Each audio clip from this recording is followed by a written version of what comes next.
Об актуальных вопросах сохранения, использования и совершенствования обучения русскому языку в республике говорили сегодня на заседании Совета по языковой политике. Общественность и руководство как страны, так и республики озадачены состоянием грамотности и культуры речи. В России создаются условия для взаимодействия русского языка с другими языками. Это отражено в стратегии национальной политики страны до 2025 года. В свою очередь, в Якутии реализуется программа сохранения и развития государственных и официальных языков. Проводятся конференции, семинары, выпускаются книги.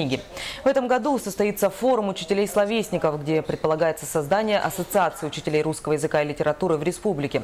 Также в конце июля Якутск посетит советник президента по русскому языку Владимир Толстой. Буквально вчера на фоне вот тех политических событий, которые происходят у нас буквально под боком на Украине, Владимир Владимирович Путин подписал указ о создании президентского совета по русскому языку.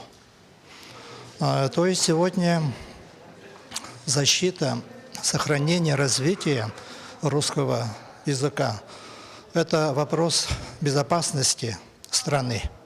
Приобретает не столько образовательный, научный, но и политический характер.